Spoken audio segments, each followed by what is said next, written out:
Billy, jeune père de famille, il a plein d'amis, participe à plein d'assauts, travaille à toute heure. Sur son téléphone, il gère messages, emails, documents et vidéos de famille. Il vient notamment de filmer les premiers pas de sa fille. Malheureusement, il vient aussi de casser son téléphone. Billy est paniqué, il pense avoir tout perdu. Ses amis lui disent « Pas de souci, tu retrouves tout sur ton cloud. » Sur ton cloud, ça veut dire quoi? Ok, il a Google pour les documents, il discute via Facebook, WhatsApp, Snapchat et j'en passe, et il y a les emails. C'est tout un écosystème d'applications. Pour Billy, ça fait beaucoup. Surtout qu'il n'est pas du genre à trier ses emails. Donc c'est la catastrophe, les nuages pleuvent, il va passer tellement de temps à chercher ses souvenirs, peut-être perdus. Pas de problème, je vais l'aider. Ma thèse, elle consiste à concevoir un système ou des interactions intelligentes qui assisteraient, sauvegardent et recherchent le document dans ces différents espaces d'information. Ma thèse, ce n'est pas seulement de l'informatique, c'est de l'IHM, interaction humain-machine. C'est étudier comment adapter la machine aux humains, les interactions aux besoins. Ce n'est pas forcément évident, il faut essayer de comprendre le cerveau humain. Car stocker des tonnes de fichiers sur le cloud, facile.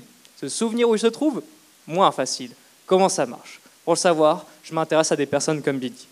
Ma méthode, la conception participative. Le but, concevoir un système avec les personnes qui vont l'utiliser pour s'assurer que les interactions soient appropriées. Donc, casquette sciences humaines.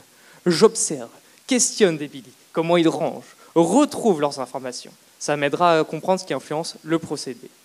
Je remets ma casquette informaticien, j'implémente un système qui essaie de répondre aux besoins observés. Et enfin, casquette analyste.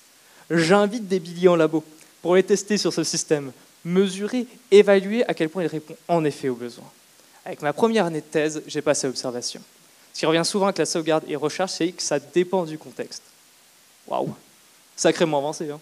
Mais si je vous assure, on avance. Car aujourd'hui, on cherche très bien par envoyeur, type de pièce jointe, date, et j'en passe. Qu'en est-il de chercher par événement de notre vie ou par tel ou tel projet de travail? Là, c'est moins évident. Donc, je travaille actuellement à davantage intégrer les contextes d'information pour améliorer les moteurs de recherche. Et lorsque vous cherchez un fichier partout, vous ne le trouvez pas, vous demandez de l'aide à un ami, voire qu'il vous renvoie le fichier. S'il ne connaît pas votre organisation, difficile d'aider. Donc, j'envisage l'IA pour jouer ce rôle de soutien à la mémoire et organisation humaine. Donc, avec ma thèse, on aura beau casser autant de téléphones que vous voulez. Billy, vous et moi, on peut rester sur notre petit nuage. Merci à vous.